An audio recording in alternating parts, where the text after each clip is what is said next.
साथ साथ रहते थे और एक दूसरे के काम आते थे। पर नए जमाने के लोगों का स्वरूप ही अलग सा है। सब अपने अपने कामों में रत रहते थे, किसी को किसी की परवाह नहीं, घर के सदस्यों को भी एक दूसरे की परवाह नहीं होती। भजन कीर्तन, भक्ति भाव, दया माया, परोपकार जैसे संस्कार कम हो गए। शहर में बुराइयां बढ़ गई थी। शराब, जुआ, रेस, व्यभिचार, चोरी, डकैती वगैरह बहुत से गुनाह शहर में होते थे। कहावत है कि हजारों निराशा में एक अमर आशा छिपी हुई है। इसी तरह इतनी सारी बुराइयों के बावजूद शहर में कुछ अच्छे लोग भी रहते थे। ऐसे लोगों में शीला और उनके पति की गृहस्थी मानी जाती है। शीला आर्थिक प्रगति की ओर संतोषित थी। उनका पति भी विवेक की और सुशील था। शीला और उनका पति ईमानदारी से जीते थे। वे किसी की बुराई करते न थे। वह प्रभु भजन में अच्छी तरह समय व्यतीत कर रहे थे। उनकी गृहस्थी आदर्श गृहस्थी थी और शहर के लोग उनकी गृहस्थी की सराहना करते थे। शीला की गृहस्थी इसी तरह खुशी खुशी चल रही थी। पर कहा जाता है कि कर्म की गति अकल है। विधाता के लिखे लेख कोई नहीं समझ सकता। इंसान का नसीब पल भर में राजा को रंक बना देता है और रंक को राजा। शीला के पति के अगले जन्म के कर्म भोगने के बाकी रह गए होंगे कि वह बुरे लोगों से दोस्ती कर बैठा। वह जल्द से जल्द करोड़पति होने के ख्वाब देखने लगा, इसीलिए वह गलत रास्ते पर चढ़ गया और करोड़पति की बजाय रोडपति बन गया। यानी रास्ते पर भटकते भिखारी जैसी उसकी हालत हो गई थी। शहर में शराब, जुआ, रेस, चरस, गांजा वगैरह बदियां फैली हुई थी। उसमें शीला का पति भी फंस गया। दोस्तों के साथ उसे भी शराब की आदत हो गई। जल्द से जल्द पैसे वाला बनने की लालच में दोस्तों के साथ रेस, जुआ भी खेलने लगा। इस तरह बचाई हुई धनराशि, पत्नी के गहने, सब कुछ रेस जुए में गंवा दिया था। इसी तरह एक वक्त ऐसा भी था कि वह सुशील पत्नी शीला साथ मजे में रहता था और प्रभु भजन में सुख शांति से वक्त व्यतीत करता था। उसकी बजाय घर में दरिद्रता और भूखमरी फैल गई। सुख के खाने की बजाय 2 वक्त भोजन के लाले पड़ गए और शीला को पति की गालियां खाने का वक्त आ गया था। शीला सुशील और संस्कारी स्त्री थी। उसको पति के बर्ताव से बहुत दुख हुआ, किंतु वह भगवान पर भरोसा करके बड़ा दिल रख कर दुख सहने लगी। कहा जाता है कि सुख के पीछे दुख और दुख के पीछे सुख आता ही है, इसलिए दुख के पीछे सुख आएगा ही। इसी श्रद्धा के साथ शीला प्रभु भक्ति में लीन रहने लगी। इस तरह शीला हंसा दुख सहते सहते प्रभु भक्ति में वक्त बिताने लगी। अचानक एक दिन दोपहर को उनके द्वार पर किसी ने दस्तक दी। शीला सोच में पड़ गई कि मुझ जैसे गरीब के घर इस वक्त कौन आया होगा। फिर भी द्वार पर आए हुए अतिथि का आदर करना चाहिए। ऐसे आर्य धर्म के संस्कार वाली शीला ने खड़े होकर द्वार खोला। देखा तो एक माझी खड़ी थी। वे बड़ी उम्र की लगती थी, किंतु उनके चेहरे पर अलौकिक तेज निकल रहा था। उनकी आंखों में से मानो अमृत बह रहा था। उनका भव्य चेहरा करुणा और प्यार से झलकता था। उनको देखते ही शीला के मन में अपार शांति छा गई। वैसे शीला की माझी को पहचानती न थी, फिर भी उनको देखकर शीला के रोम रोम में आनंद छा गया। शीला माझी को आदर के साथ घर में ले आई। घर में बिठाने के लिए कुछ भी नहीं था, अतः शीला से सकुचा कर एक फटी हुई चादर पर उनको बिठाया। माझी ने कहा, क्यों शीला, मुझे पहचाना नहीं? शीला ने सकुचा कर कहा, माँ, आपको देखते ही बहुत खुशी हो रही है, बहुत शांति हो रही है। ऐसा लगता है कि मैं बहुत दिनों से जिसे ढूंढ रही थी वे आप ही हैं, पर मैं आपको पहचान नहीं सकती। माझी ने हंसकर कहा, क्यों भूल गई? हर शुक्रवार को लक्ष्मी जी के मंदिर में भजन कीर्तन होते थे, तब मैं भी वहाँ आती हूँ। वहाँ हर शुक्रवार को हम मिलते हैं। पति गलत रास्ते पर चढ़ गया, तब से शीला बहुत दुखी हो गई थी और दुखी की मारी वह लक्ष्मी जी के मंदिर में भी नहीं जाती थी। बाहर के लोगों के साथ नजर मिलाते भी उसे शर्म लगती थी। उसने याददाश्त पर जोर दिया, पर यह माझी याद नहीं आ रही थी। तभी माझी ने कहा, तू लक्ष्मी जी के मंदिर में कितने मधुर भजन गाती थी, अभी अभी तू दिखाई नहीं देती थी, इसलिए मुझे हुआ कि तू क्यों नहीं आती, कहीं बीमार तो नहीं हो गई है ना? ऐसा सोचकर मैं तुझे मिलने चली आई हूँ। माझी के अति प्रेम भरे शब्दों से शीला का हृदय पिघल गया। उसकी आंखों में आंसू आ गए। माझी के सामने वह बिखर बिखर कर रोने लगी। यह देखकर माझी शीला के नजदीक सरके और उसकी सिसकती पीठ पर प्यार भरा हाथ फेरकर सांत्वना देने लगे। माझी ने कहा, बेटी, सुख और दुख तो धूप और छांव जैसे होते हैं। सुख के पीछे दुख आता है और दुख के पीछे सुख आता है। धैर्य रखो बेटी। और तुझे क्या परेशानी है? तेरे दुख की बात मुझे सुना, तेरा मन भी हल्का हो जाएगा और तेरे दुख का कोई उपाय भी मिल जाएगा। माँ जी की बात सुनकर शीला के मन को शांति मिली। उसने माँ जी को कहा, माँ, मेरी गृहस्थी से भरपूर सुख और खुशियाँ थी। मेरे पति की भी सुशील थे। भगवान की कृपा से पैसे की बात में भी हमें संतोष था। हम शांति से गृहस्थी चलाते, ईश्वर भक्ति में अपना वक्त व्यतीत करते थे। एकाएक हमारा भाग्य हमसे रूठ गया। मेरे पति को बुरी दोस्ती हो गई। बुरी दोस्ती की वजह से वे शराब, जुआ, रेस, चरस, गांजा वगैरह खराब आदतों के शिकार हो गए और उन्होंने सब कुछ गंवा दिया और हम रास्ते के भिखारी जैसे बन गए हैं। यह सुनकर माँ जी ने कहा, सुख के पीछे दुख और दुख के पीछे सुख आता ही रहता है। ऐसा भी कहा जाता है कि कर्म की गति न्यारी होती है। हर इंसान को अपने कर्म भुगतने ही पड़ते, इसलिए तू चिंता मत कर। अब तू कर्म भुगत चुकी है, अब तुम्हारे सुख के दिन अवश्य आएंगे। तू तो माँ लक्ष्मी जी के भक्त है। माँ लक्ष्मी जी तो प्रेम और करुणा के अवतार है। वे अपने भक्तों पर हमेशा ममता रखते हैं। इसलिए तू धैर्य रख के माँ लक्ष्मी जी का व्रत कर, इससे सब कुछ ठीक हो जाएगा। माँ लक्ष्मी जी का व्रत करके ही करने की बात सुनकर शीला के चेहरे पर चमक आ गई। उसने पूछा, माँ लक्ष्मी जी का व्रत कैसे किया जाता है? वह मुझे समझाइए, मैं यह व्रत अवश्य करूंगी। माँ जी ने कहा, बेटी, माँ लक्ष्मी जी का व्रत बहुत सरल है। उसे वह लक्ष्मी व्रत या वैभवलक्ष्मी व्रत कहा जाता है। यह व्रत यह यश प्राप्त करता है। ऐसा कहकर माँ जी वैभवलक्ष्मी व्रत की विधि कहने लगी।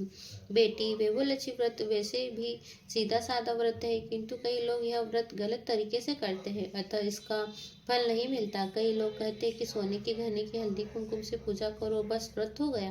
पर ऐसा नहीं है। कोई भी व्रत शास्त्रीय विधि पूर्वक करना चाहिए, तभी उसका फल मिलता है। सिर्फ सोने के गहने की पूजा करने से फल मिल जाता हो तो सभी आज लखपति बन गए होते। सच्ची बात यह है कि सोने के गहनों का विधि से पूजन करना चाहिए। व्रत की उद्यापन विधि भी शास्त्रीय विधि मुताबिक करनी चाहिए, तभी यह वैभवलक्ष्मी व्रत फल देता है।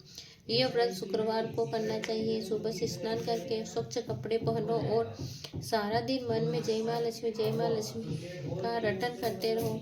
किसी की चुगली नहीं करनी चाहिए। शाम का पूर्व दिशा में मुंह रख कर सके उसी तरह आसन पर बैठ जाओ।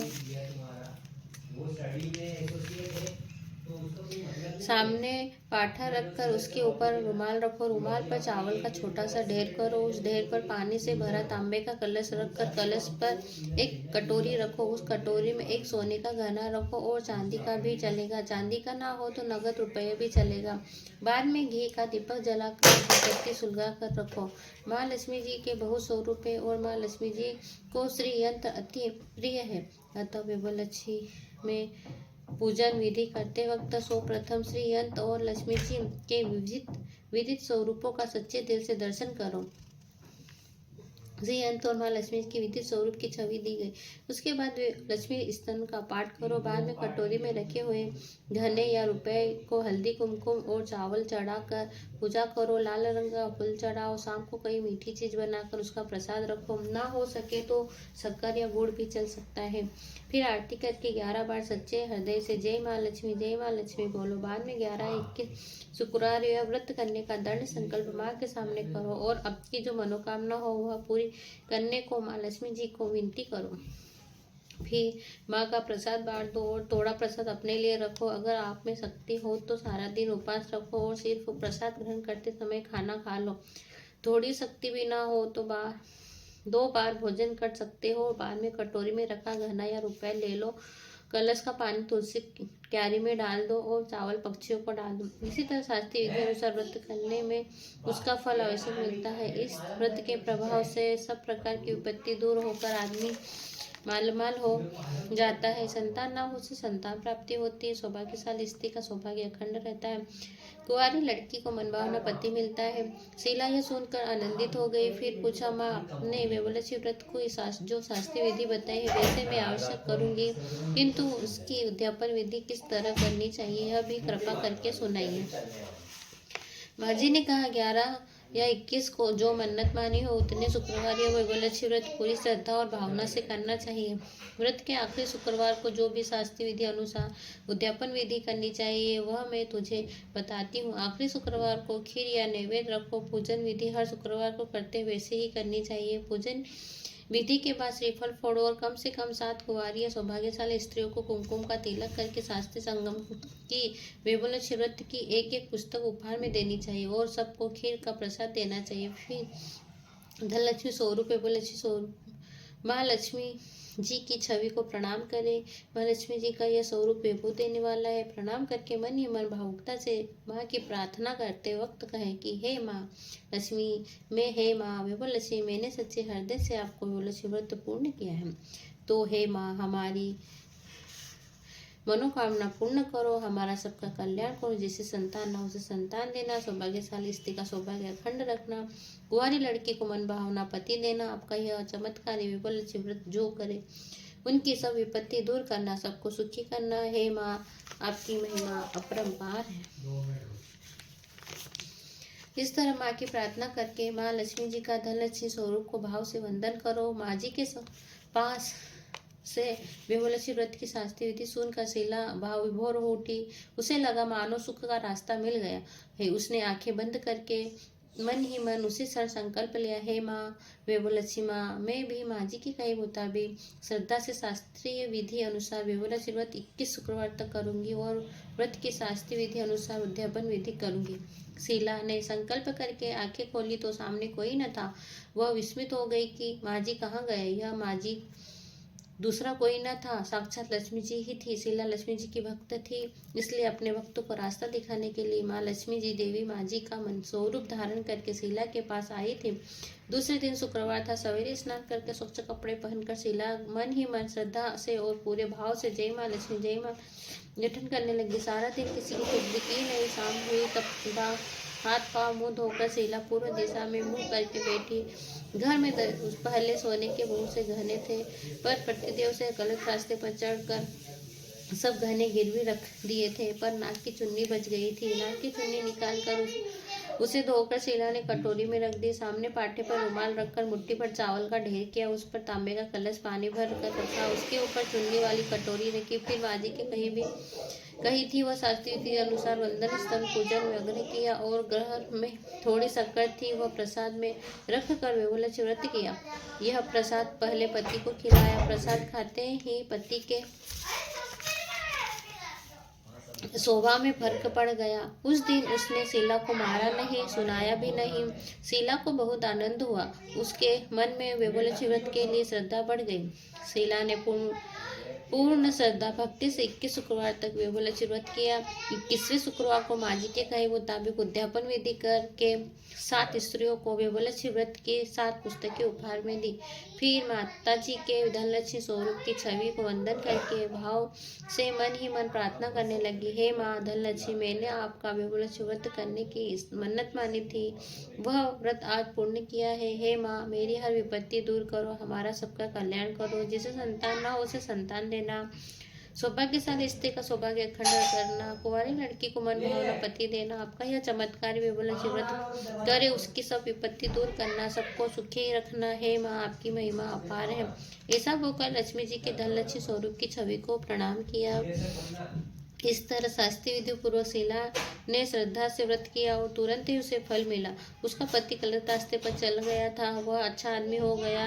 कड़ी मेहनत करके व्यवसाय करने लगा। विपुलक्ष्मी व्रत के प्रभाव से उसको ज्यादा मुनाफा होने लगा। उसने तुरंत शीला की गिरवी रखी गहने छुड़ा लिए। घर में धन सी बाढ़ सी आ गई। घर में पहले जैसी सुख शांति छा गई। विपुलक्ष्मी व्रत का प्रभाव देखकर मोहल्ले की दूसरी स्त्रियां भी शास्त्रीय विधि पूर्वक विपुलक्ष्मी व्रत करने लगी। हे माँ धनलक्ष्मी, आप जैसे शीला पर प्रसन्न हुई उसी तरह आपका व्रत करने वाले सब पर प्रसन्न होना, सबको सुखी शांति देना। जय धनलक्ष्मी माँ, जय मेरा